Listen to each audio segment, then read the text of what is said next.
আপনাদের অনেক অনেক শুভেচ্ছা ও ভালোবাসা জানিয়ে শুরু করছি অনুষ্ঠান খেলার জগৎ।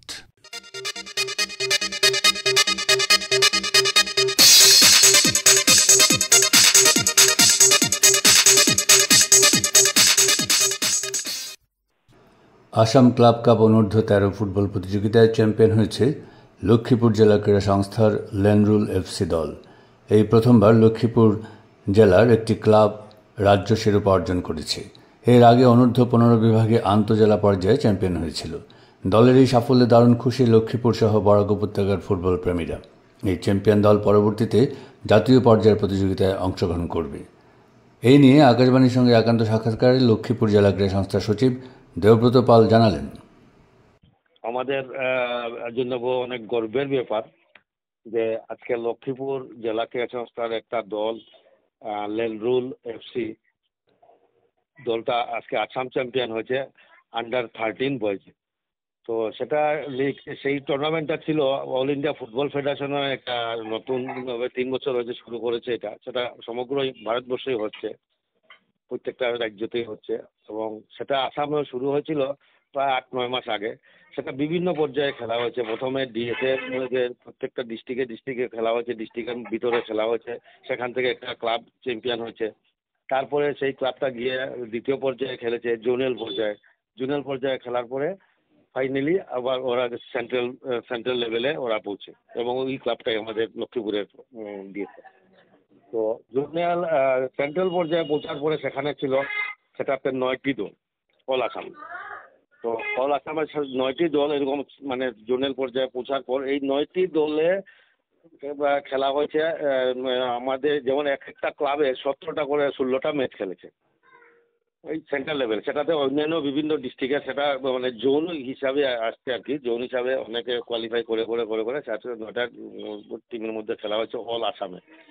সেই 9টা টিমের মধ্যে আমাদের প্রত্যেকটা দলই 16টা করে ম্যাচ খেলেছে। সেটা অন্য একটা ক্যাটাগরিতে অন্য একটা ফরম্যাট ছিল, স্টেট ইউথ লিগ যেটা। সেটা অল ইন্ডিয়া ফুটবল ফেডারেশন খুব সুন্দর একটা ফরম্যাট বানিয়েছিল। সেটাকে অ্যাকচুয়ালি এটার আসল উদ্দেশ্য ছিল কিন্তু আছে এটা 2047-এর ভিতরে ইন্ডিয়াকে কোয়ালিফাই করার জন্য ওয়ার্ল্ড কাপের জন্য। তো সেটা তো অনেক বাকি, কিন্তু সেই জন্য জুনিয়র লেভেলের প্লেয়ারদের, বিশেষ করে আন্ডার 13, 14 এবং 17 এই লেভেলের প্লেয়ারদের নিয়ে অল ইন্ডিয়াতে একটা স্কিম চলছে অল ইন্ডিয়া ফুটবল ফেডারেশনে। তো যাই হোক, এটাতে আমরা লক্ষ্মীপুরের টিমটা 16টা ম্যাচ খেলেছে ফাইনাল পর্যায়ে গিয়ে, এবং 16টা ম্যাচের মধ্যে সেটাও রেকর্ড হয়েছে। আনবিটেন ছিল, 15টা ম্যাচ জিতেছে এবং একটাতে ড্র হয়েছে। তো মানে আনবিটেন অবস্থাতে একটা টিম চ্যাম্পিয়ন হওয়া, তাও আসাম চ্যাম্পিয়ন, সেটা অনেক বড় জিনিস। এর জন্য আমরাও খুব গর্বিত এই টিমের জন্য। এবং আসল প্লেয়ারের, আমাদের যে প্লেয়ারগুলো ছিল, যে প্লেয়ার তারাই আসল হিরো, তাদের জন্যই সেটা সম্ভব হয়েছে। এবং আরও একটা জিনিস আছে, এই আমাদের এই টিমে এই 16টা ম্যাচ খেলে টোটাল 94টা 94 গোল করেছে, অনেকগুলো করে, এবং তার বিনিময়ে ওরা 5টা গোল খেয়েছে। তো সেটা অনেক মানে অ্যাচিভমেন্ট আছে আমাদের এখানে। তারপর ওই টিমটা আসলো, ওই দিন আসার পরে আমরা ওদেরকে নিয়ে চ্যাম্পিয়ন টিমকে নিয়ে আমরা কিছুটা জায়গা পজিশন করে বিজয় মিছিল করে, এবং ওইদিকে আমরা বাসখান্দি লক্ষ্মীপুর পুরাতল মার্কুলিন হয়ে পয়লাপুর লক্ষ্মীপুর ডিএসএতে আমরা এনে তাদেরকে এখানে আবার সংবর্ধনা দিয়ে আমরা স্টেশনেও দিয়েছি, এবং ডিএসএর তরফ থেকে, এবং সেই স্টেশনে শিলচর ডিএসএর এবং শিলচর ফুটবল একাডেমি আরও অনেকেই ছিলেন এই টিমকে সংবর্ধনা জানানোর জন্য। সেটা গর্বের, সেটা আমাদের কাছাড়ের জন্য গর্বের, সেটা শিলচরের জন্য, সেটা লক্ষ্মীপুরের জন্য, সেটা বরাকবেলির জন্য। হ্যাঁ, অনেক বড় একটা অ্যাচিভমেন্ট। তো যদিও আমরা লক্ষ্মীপুর ডিএসএ কিন্তু আরেকবার চ্যাম্পিয়ন হয়েছিল 2016 ইংরেজিতে, আন্ডার 14 ছিল সেটা, সাব জুনিয়রে। সেটা ছিল ইন্টার ডিস্ট্রিক্ট, এবং লক্ষ্মীপুরে আরেকবার আমাদের চ্যাম্পিয়ন হয়েছিল আসাম চ্যাম্পিয়ন, সেটা ইন্টার ডিস্ট্রিক্টে। তো যাই হোক, তারপর আমরা এই টিমকে এখানে আবার সংবর্ধনা দিয়ে ওদেরকে মিষ্টিমুখ করিয়ে দিয়ে তারপরে আমরা ওদেরকে ছেড়ে দিয়েছি, এবং আমাদের প্রোগ্রাম হলো এখন এই টিমকে আমরা আরও সুন্দর ভালোভাবে সংবর্ধনা দিব ডিএসএর তরফ থেকে। সেটার জন্য ডেট এখন আমরা ঠিক করতে পারি নাই, সেটা ধীরে ধীরে একটা সুন্দর সুবিধা দেখে এই টিমকে আমরা সংবর্ধনা। এই যে টিমটা দল চ্যাম্পিয়ন হয়েছে, সেটা তো একটা অনেক বড় ব্যাপার। তো সেক্ষেত্রে এই যে ট্যালেন্ট খেলোয়াড়দের, সেটা কিভাবে সম্ভব হয়েছে এবং তাদেরকে কি কিভাবে টুর্নামেন্টের আগে কি কোনো প্রশিক্ষণ শিবিরে সুযোগ দেওয়া হয়েছিল? আচ্ছা, এখন এখন আরেকটা জিনিস, সেটা তো সম্ভব হচ্ছে লেন্ডরুল এফসি, যে সেই লেন্ডরুল এফসি দলকে এখানে রেসিডেন্সিয়াল ওদের একটা ক্যাম্প আছে, সেটা আমাদের লক্ষ্মীপুর ডিএসএ সেই ব্যবস্থা করে দিয়েছি। এবং তারা 12 মাসেই প্লেয়ারদের নিয়ে প্লেয়ারদের বিভিন্ন কোচিং, বিভিন্ন ধরনের কোচিং রাখে জুনিয়র প্লেয়ারদের বিশেষ করে নিয়ে। এবং আরেকটা কথা, যে আজকে আমাদের এখানে অনেক ট্যালেন্ট আছে লক্ষ্মীপুরে। সেই ট্যালেন্টটাও এবং আরো যারা প্লেয়ার আছে আজকে এদের এই এই বড় সাফল্যে, এত বড় সাফল্যে সবাই উৎসাহিত হবে এবং ফুটবলের, বিশেষ করে ফুটবলের খেলোয়াড়দের অনেক উন্নতি হবে এবং এই টিমের মানে পারফরমেন্স দেখে তারা উৎসাহিত হবে। আরেকটা কথা, এই টিম কিন্তু এখন আসাম চ্যাম্পিয়ন হওয়ার সুবাদে এই টিম কিন্তু ন্যাশনাল খেলবে। এখন এই টিমই ন্যাশনাল খেলবে, ন্যাশনাল ইউথ লিগ খেলবে। তো সেটা আমাদের এই আসাম মানে এই টিমটাই ন্যাশনাল ইউথ লিগ খেলার ছাড়পত্র আদায় করেছে। এবং ন্যাশনাল সাব জুনিয়র যেটা হবে, ন্যাশনাল সাব জুনিয়র যেটা খেলা হবে, সেটাতে প্রত্যেক স্টেটের একটা টিম থাকে। সেটা আসামের টিমে আমাদের এই এই যে লেন্ডুল এফসির দল থেকে 10 জন প্লেয়ার সুযোগ পেয়েছে, সেটা অনেক বড় ব্যাপার। মানে এই 10 জন প্লেয়ার রাজ্যিক স্তরে রাজ্যের টিম হিসাবে গিয়ার ন্যাশনাল খেলবে সাব জুনিয়র। এবং এই টোটাল টিমটাই চ্যাম্পিয়ন, স্টেট লিগ চ্যাম্পিয়ন হওয়ার সুবাদে ওরা ন্যাশনাল খেলবে। তা মানে জিনিসটা অনেক বড় জিনিস। এবং তারা স্টেট লেভেলও, মানে এখন তারা রাজ্যিক ভিত্তিক তো প্লেয়ার হয়েছেই এবং তারা জাতীয় ভিত্তিকও প্লেয়ার হয়ে গেছে, কারণ এই টিমটা ডাইরেক্টলি এখন জাতীয় স্তরে খেলবে এই টিমটা। এবং সাব জুনিয়রে খেলবে এই আমাদের এই টিমের 10 জন প্লেয়ার, এবং আরো আসামের টিম যেটা বনবে সেটা আরো, কিন্তু এই টিমেরই 10 জন প্লেয়ার সুযোগ পেয়েছে। এদিকে আন্তর্জাতিক প্রতিযোগিতায় অংশ নিতে জোর প্রস্তুতি নিচ্ছে হাইলাকান্দি জেলা ফুটসল একাডেমির খেলোয়াড়রা। আন্তর্জাতিক এই ফুটসল প্রতিযোগিতা অনুষ্ঠিত হবে আগামী মাসে নেপালে। এ ব্যাপারে আকাশবাণীকে জানিয়েছেন কোচ কে রবীন্দ্র সিংহ। হাইলাকান্দি সবাইকে নমস্কার প্রথমে, এবং আমার সাংবাদিক ভাইকে নমস্কার জানাচ্ছি। এখন হাইলাকান্দি ফুটসল সম্পর্কে এখনও সুস্থভাবে আছে। এখন বাচ্চারা, ছেলেমেয়েরাও প্র্যাকটিস চলতেছে। ইদানিং নেপালে 27 অগস্ট থেকে 2025-এর ইন্টারন্যাশনাল ফুটসল খেলা হবে। তাকে আমরা চেয়েছি, আমাদের এখান থেকে 2 জন, ছেলে 1 জন এবং মেয়ে 1 জনকে আমি পাঠানোর জন্য চেষ্টা করি। তো এটা ইন্টারন্যাশনাল কম্পিটিশন হবে সম্ভবত। হ্যাঁ, ইন্টারন্যাশনাল কম্পিটিশন তাই। তো হাইলাকান্দিতে ফুটসল মূলত কোন গ্রাউন্ডে প্রশিক্ষণ দেওয়া হয়? আমি হাইলাকান্দিতে, এবং তো আমি একটাই মানে জায়গা ঠিক করে নেই। আমি অনেকটা বিভিন্ন জায়গাতে গিয়ে আমি বাচ্চাদেরকে আমি প্রশিক্ষণ দেওয়া হয়। আবার আমার টেম্পোরারি একটা তো গ্রাউন্ড আছে, তাই গিয়ে আমার মাঝে মধ্যে এখানে একান্ত ব্যবস্থায় ওনার সব প্লেয়ারদেরকে ডেকে আমি এখানে প্রশিক্ষণ দেওয়া হয়। তো আপনাদের ফুটসল একাডেমি বা এরকম কোনো অর্গানাইজেশন রয়েছে কি ডিস্ট্রিক্টে? হ্যাঁ, অর্গানাইজেশন আছে। আমাদের হাইলাকান্দি ডিস্ট্রিক্ট ফুটসল অ্যাসোসিয়েশন বলে আছে, তাই মানে আমার আসাম ফুটসল সকার ফুটসল ফেডারেশন থেকে অ্যাফিলিয়েটেড করা, এই জন্য আছে আমাদের এখানে হাইলাকান্দি ডিস্ট্রিক্ট ফুটসল অ্যাসোসিয়েশন বলে। এর আগে আপনাদের হাইলাকান্দি জেলা থেকে ফুটসলের কোনো প্রতিযোগী বাইরে গিয়ে সম্ভবত সুনাম কুড়িয়েছেন? হ্যাঁ, আমার এখান থেকে বাইরে দিকে গিয়ে এসেছে আমার মেয়েরা, 4 জন মেয়েরা নেপালে গিয়ে ইন্টারন্যাশনাল সাউথ এশিয়া কাপ খেলে গোল্ড মেডেল পেয়েছেন। এবং ইদানিং আবার আমার হাইলাকান্দি 5 গ্রাম থেকেও 1 জন মেয়ে, পুষ্পা সাহু বলি, উনি এবারও স্পেনে গিয়ে খেলে এসেছে। উনি মানে জাস্ট পার্টিসিপেট করে এসেছে, কোনো মেডেল তো পাওয়া নাই। তো ফুটসলের এই প্রশিক্ষণ এটা কি নিয়মিত চলে?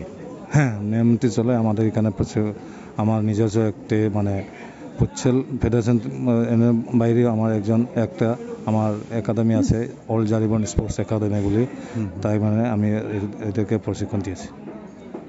তো প্রতিযোগিতায় কোনো বয়সের বার রয়েছে কি? কোনো বয়স মেনে খেলতে হয় কি না?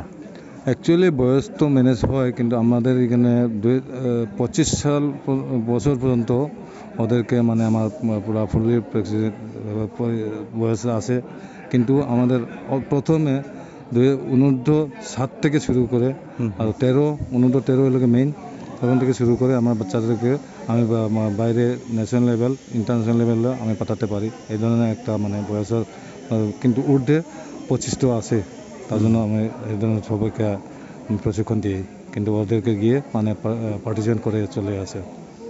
ফুটসলের মেয়েদের এবং ছেলেদের টিম কি আলাদা আলাদা নাকি একই সাথে হয়? হ্যাঁ, না, আলাদা আলাদা আছে। মেয়েদের আলাদা আর ছেলেদের আলাদা, মানে এইজ ক্যাটাগরি ওয়াইজও আছে, সব আলাদা আলাদা খেলে। ফুটসল কি আসাম সরকারের যে বিশেষ আসামের যে গেম যেটা প্রতিযোগিতা, সেটায় সরকারিভাবে কি স্বীকৃতি দেওয়া হয়েছে? না, আমার আসাম সরকার শুধু নয়, আমার ভারত সরকারের এই স্বীকৃতি কোনো অনুমোদন দেয় নেই। এবার আমরা তো বহুত চেষ্টা করছি, আমরা নিজের থেকেও, আমি যারা প্লেয়ারদেরকে আমি নিয়ে যাচ্ছি সব নিজের থেকে খরচ করে আসা যাওয়া করা হয়, তাই জন্য মানে গভর্নমেন্ট থেকে কোনো স্বীকৃতি পাওয়া নেই। তো ফুটসলের জন্য আলাদা পরিকাঠামো কোনো প্রয়োজন আছে কি?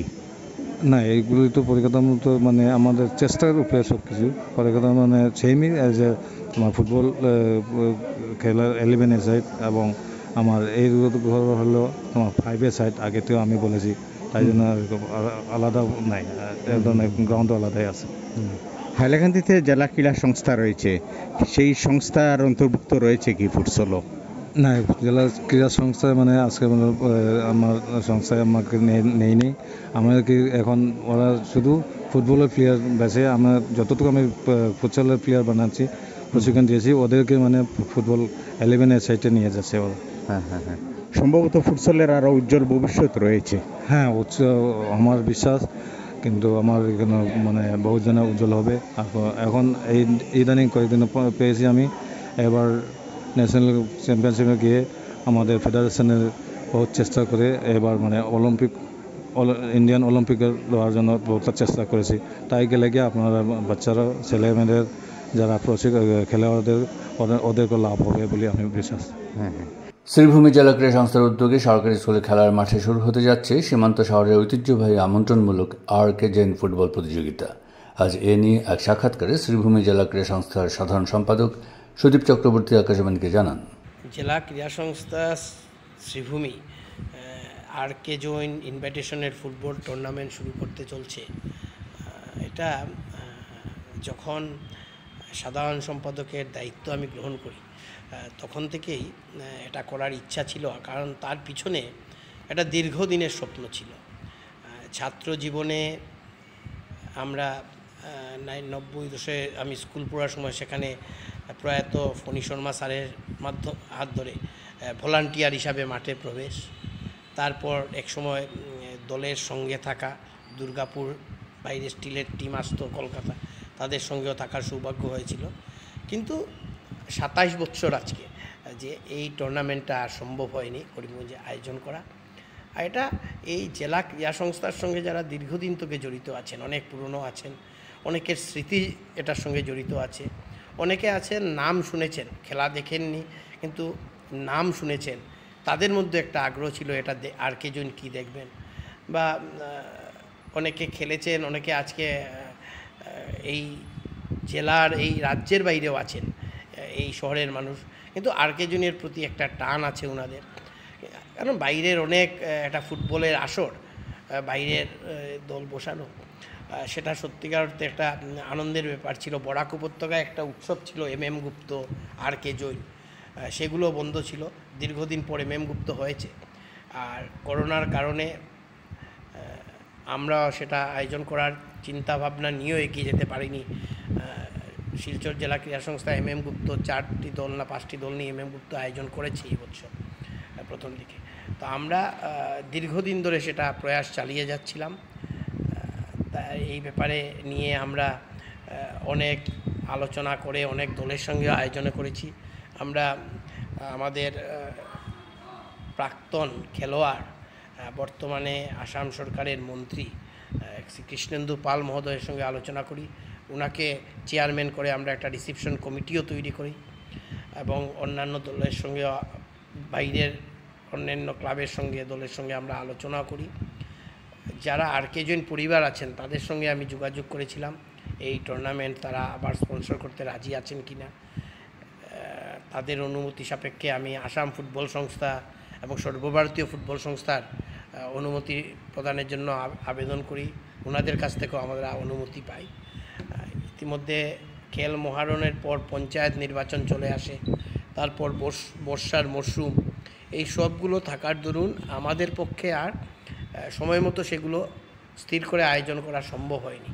ইতিমধ্যে আমরা একটা সিদ্ধান্ত নিয়েছি, আর সিদ্ধান্ত নিয়ে আমরা রীতিমতো এটা স্থির যে আগামী আমাদের মেয়াদও এই মে মাসে সমাপ্ত ছিল, তো আমরা আগামী 6 মাসের জন্য আমরা অলিম্পিক সংস্থার নিকট আমরা আবেদন করি যে আমাদের এই মেয়াদ মে মাসে শেষ হচ্ছে, যদি 6 মাস আমাদেরকে সময় দেওয়া হয়, কারণ আমাদের বহু প্রতীক্ষিত একটা পূর্ব কার্যসূচি রয়ে গেছে আরকে জৈন পঞ্চায়েতের জন্য, যেটা আমরা সেই সময় আয়োজন করতে পারিনি। এটা মার্চ মাসে আয়োজন করার কথা ছিল, মার্চের মিডিল পয়েন্ট, তখন অলিম্পিক থেকেও আমরা সেটা অনুমতি পেয়ে যাই। আর তারপর আমরা সিদ্ধান্ত নিয়েছি যে আগামী 2 নভেম্বর আমরা আরকে জৈন আরম্ভ করব। দীর্ঘ 27 বছর পর আমরা আরকে জৈন আরম্ভ করছি এবং 11 নভেম্বর সেটার ফাইনাল হবে। আমরা 10টি দল নিয়ে নকআউট এই খেলা শুরু করছি, আরকে জৈনটি নকআউট টুর্নামেন্ট। সেখানে একটা স্থানীয় দল আছে, তার চ্যাম্পিয়ন দল 1 লক্ষ টাকা নগদ পুরস্কার পাবে এবং রানার্স আপ 75,000 টাকা। বাকি ম্যান অফ দ্য ম্যাচেরও নগদ আছে, প্রত্যেকটা খেলাই ম্যাচ মানি আছে সব দলের, এক একটা দলের এক একটা ম্যাচ মানি তাদের সেই দেওয়া। Best goalkeeper, best defender, best আপনার স্কোরার, গোল স্কোরার, সেগুলোর পুরস্কারও থাকবে। বাকি ফিকচার আমরা মোটামুটি 6টা দল, আমাদের 7টা দল আমাদেরকে ইতিমধ্যে একটা সম্মতি জানিয়েও দিয়েছে। তো আমরা তার মধ্যে কলকাতার সাউদার্ন সমিতি আছে, গোসাইগাঁওয়ের গ্লোবেল আছে, লক্ষ্মীপুরের লেনরুল এফসি আছে, আমাদের এএসভি গুয়াহাটি আছে, জাম্পুইজলা ত্রিপুরার জাম্পুইজলা টিম আছে, আমাদের লোকাল চ্যাম্পিয়ন স্টার ইউথ আছে। আমরা ইতিমধ্যে আমাদের লাজং এফসির সাথে শিলং, মিজোরামের সাথে আইজল এফসির সাথে মিজোরাম একটা টিম, তারপর নাগাল্যান্ডের সাথে একটা কথা বলছে, আসাম পুলিশের সাথে আলোচনা চলছে, দুলিয়াজান অয়েল ইন্ডিয়ার দুলিয়াজান বা আসাম এনএফ রেলওয়ে এবং ত্রিপুরা পুলিশ, ওরাও আমাদের সাথে যোগাযোগ করেছেন। আমরা তাদের মধ্যে থেকে 10টি টিম নিয়ে আমরা এই আসর শুরু করব। আমাদের একটা লক্ষ্য, আমরা এটাকে লক্ষ্য রেখে আমরা এই উৎসবকে কেন্দ্র করে এবং জেলা ক্রীড়া সংস্থার এই দীর্ঘদিনের কিছু কাজকর্মকে নিয়ে আমরা একটা সুবিনিয়রও প্রকাশ করতে চলেছি। আর বাকি কিছু জানি, এই টুর্নামেন্ট আয়োজন করতে গিয়ে আগে আমরা ভলান্টিয়ার যখন ছিলাম তখন দেখেছি অনেক বিদ্যালয়ে অনেক টিম রয়ে গেছে। আজকের দিনে সেটা সম্ভব নয়, আজকে সবাইকে হোটেলে রাখতে হয়, আসা যাওয়ার খরচও একটা বিরাট বহন করতে। আর জুলাই আগস্টে এটা সম্ভব হয়নি। আমরা দেখছি ইতিমধ্যেই আমাদের যেমন সড়ক যোগাযোগ, রেল যোগাযোগ আমাদের বন্ধ আছে। আর সব কিছুকে লক্ষ্য রেখেই আমরা সেটা নভেম্বরের 2 তারিখ থেকে শুরু করব। আর তারপর আরকে জৈন সমাপ্ত হওয়ার পরই আমরা, তার পূর্বে আমাদের নির্ধারিত কার্যসূচি চলবে। আর তার ঠিক পর 16 নভেম্বর হয়তো আমরা আমাদের বর্তমান যে কার্যসমিতি সেটার আনুষ্ঠানিকভাবে সেটার মেয়াদ সমাপ্ত করে সবার মাধ্যমে আমরা রিটার্নিং অফিসারের কাছে আমাদের নতুন কার্যসমিতি তৈরি করার জন্য দায়িত্বভার অর্পণ করব। তাই এই প্রক্রিয়া চলছে। আর করিমগঞ্জ বা শ্রীভূমির নয়, শুধু বরাক উপত্যকারও নয়, বরাক উপত্যকার বাইরেও আমরা কলকাতা, ত্রিপুরা বা বাইরেও দেখেছি অনেক জায়গা থেকে আমাদের সঙ্গে যোগাযোগ হচ্ছে যে আরকে জৈন এমন একটা টুর্নামেন্ট ছিল, এই স্মৃতি অনেকের মনে আছে, অনেকে এখনও যোগাযোগ করছেন সেটা কবে হবে। অনেকে বাইরে আছেন, এই জেলার বা এই শহরের নাগরিক, ওনারা কিন্তু এই টুর্নামেন্ট দেখতে আবার পুনরায় শুরু করতে ওনারা আসতে চাইছেন এবং আমরাও চেষ্টা করব যাতে একটা সুন্দর টুর্নামেন্ট আমরা দীর্ঘদিন পর যেটা শুরু হচ্ছে সেটা আমরা শুধু যে আমরা এটা উপহার দেওয়ার চেষ্টা করব এবং আগামীতে এটা আবার এটা প্রতি বছর এটা যাতে আয়োজন হয় সেরকম আমরা একটা মানে সেরকম লক্ষ্য রেখেই আমরা কাজ করার চেষ্টা করে যাচ্ছি। তো অতীতের যে ঐতিহ্য ছিল করিমগঞ্জ জেলার ফুটবল খেলার ক্ষেত্রে, সেই ঐতিহ্য কি ফিরে আসবে বলে আপনি মনে করছেন? দেখুন, RK জোন টুর্নামেন্ট হওয়ার পর বাইরের যখন খেলোয়াড়রা এখানে আসে তাদেরকে দেখেও এখানের অনেক খেলোয়াড়রা উৎসাহিত হয়েছেন। এখানে অনুপ ভট্টাচার্য উনি লিখেছেন, ওনার একটা কলাম বেরিয়েছিল একটা দৈনিক সংবাদপত্রে, অনুপদা এই জেলার ছেলে, এই শহরের ছেলে, উনি সর্বভারতীয় দলের হয়ে খেলেছেন, জুনিয়র দলে সহ-অধিনায়কত্ব করেছেন ভারতীয় জুনিয়র দলে। উনি লিখেছেন যে RK জৈন ওনাদেরকে খেলায় শুধু অনুপ্রাণিত বা ওনারা খেলেছেন সেটা নয়, এই প্রতিভা থেকে বাইরের দলগুলো ওনাদেরকেও নিয়ে গিয়েছিল। তা স্বাভাবিকভাবে বাইরের দল যখন এখানে খেলতে আসবে তখন এখানের যারা প্রতিভা, আমরা যারা এই একাডেমি তৈরি করছি, একাডেমির যারা থাকবেন বা যারা অন্যান্য ক্লাবের খেলেন, তাদেরকে দেখে উৎসাহিত হবেন, স্কিল দেখে উৎসাহিত হবেন। আর বাইরের খেলোয়াড়রা, এই জেলার খেলোয়াড়রা যারা এই ক্লাবের এই দলের হয়ে খেলবেন তাদেরকে দেখে তাদেরকেও ভালো খেলোয়াড়দেরকে নিয়ে যেতে পারেন প্রশিক্ষণ। কারণ আমরা অতীতে দেখেছি এই জেলার খেলোয়াড়রা RK জৈন খেলা দেখেছেন, তারপর ওনাদেরকে এখান থেকে নিয়ে গুয়াহাটির দলগুলো খেলিয়েছে, কলকাতার দলগুলো খেলিয়েছে, তারপর সর্বভারতীয় দলে ওনারা খেলার সুযোগ পেয়েছেন, রাজ্য দলে অনেকে পেয়েছেন। তা স্বাভাবিকভাবে একটা বড় আসর বসলে তার কিছুটা হলে প্রভাব তো পড়বেই, আর সেটাতে স্বাভাবিকভাবে সেটা আমাদের ফুটবলের অতীত ঐতিহ্যকে ফিরিয়ে আনতে কিছুটা হলেও সহায়ক হবে, লাভবান হবে বলে আমি আশা রাখি। তো এমন নতুন প্রজন্মের কাছে ফুটবল জনপ্রিয় হবে বলে মনে করছেন? দেখুন, ফুটবল এমন একটা খেলা, যদি আপনি জনপ্রিয়তার শিখরে যান তাহলে ফুটবল সবচেয়ে জনপ্রিয় খেলা, আর মাস ইনভলভমেন্ট খেলাটা হলো অ্যাথলেটিক্স।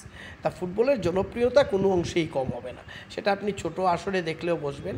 কিন্তু এই আসরটা বসার পর মানে 27 বছর ধরে যে একটা টুর্নামেন্টের হাওয়া, যেটা এক প্রজন্ম নয়, একটা প্রজন্ম হয়তো দেখেই নেই খেলা, তাদের মনেও যেটা ছিল সেই উৎসাহের মধ্যে একটা নতুন সঞ্চার হবে, এটা তো স্বাভাবিকভাবে, আর তার সুফলও আমাদের মিলবে। আর আমরা চেষ্টা করছি যদি উদ্বোধন বা ফাইনাল ইভেন্টে আমরা ফ্লাড লাইটের আওতায়ও করতে পারি, তাহলে একটা নতুনত্ব এই মাঠে দেওয়া যাবে। তো সেদিকে লক্ষ্য রেখেই আমাদের সংস্থা কাজ করছে এবং আমরা আশাবাদী, কারণ আমাদের যিনি রিসেপশন কমিটির চেয়ারম্যান আছেন মাননীয় মন্ত্রী মহোদয় কৃষ্ণেন্দু পাল, উনিও তো আমাদের সময়কারী খেলোয়াড়। এই RK জৈন নিয়ে ওনারও সেই স্মৃতি আছে, আমরা দেখেছি খেলা, তাই আমরা শেষ দেখেছি হয়তো। তো তাই উনি নিজে খুব মানে বলতে গেলে খুব এই ব্যাপারে খুব খবরাখবর নিচ্ছেন এবং নিজে এটাকে সুন্দর করতে বা সাফল্যমণ্ডিত করতে উনি একটা অগ্রণী ভূমিকা নিচ্ছেন। তাই আমাদের দৃঢ় বিশ্বাস আমরা এটা সুন্দরভাবে আয়োজন করতে সফল হব। তো একসময় করিমগঞ্জে সিলেট বা বাংলাদেশ দলও যোগদান করেছিল ফুটবল খেলাতে, সে ধরনের কোনো মানে আপনাদের পরিকল্পনা আছে কি এই ধরনের বিদেশি দল আসবে? না, আগে যে সিস্টেমটা ছিল সেটার এখন অনেক পরিবর্তন হয়েছে। আগে যে কোনো টুর্নামেন্টে বাংলাদেশের টিম আমরা নিয়ে আসতে পারতাম, কিন্তু এখন AIFA তো পারবি না, AIFFেরও সেটা নয়, এটা এখন এইগুলো আন্তর্জাতিকের মাঠে খেলা, এইগুলো খেলাতে এখন যেমন আমরা আগে বর্দলই ট্রফিতে দেখতাম বাইরের খেলা, এখন বর্দলই ট্রফিতে ভারতবর্ষে ভালো ভালো দলগুলো খেলে, শুধু বিদেশি দলগুলো আসতে পারে না। তার কারণ হলো কিছু AIFFA বা IFFের কিছু তাদের আন্তর্জাতিক স্বীকৃতি আছে, এগুলো ইন্টারন্যাশনাল খেলার যদি আপনার সেই লেভেল, কারণ যেহেতু এটা বন্ধ হয়ে গেছে RK জৈন নতুনভাবে শুরু হচ্ছে, তাই সর্বভারতীয় তার অতীত ঐতিহ্যকে রেখেই আমরা সর্বভারতীয় স্বীকৃতিটা পেয়েছি, কিন্তু সেই লেভেলে যেতে আরও অনেক নিয়ম আসবে। এগুলো এখন প্রদর্শনী ম্যাচ আমরা ভবিষ্যতে আয়োজন করতে পারবো। তবে যেহেতু বাইরের খেলোয়াড়গুলো আসছে, জানি না অনেক দলে অনেক বিদেশি খেলোয়াড়ও এখন থাকে, তা ওনারাও আসতে পারেন, কারণ অনেক দলে তো এগুলো থাকেন বিদেশি খেলোয়াড়রা, এরা অলরেডি ট্রান্সফার নিয়ে ইএফএ এর অনুমতি সাপেক্ষেই ওনারা খেলছেন।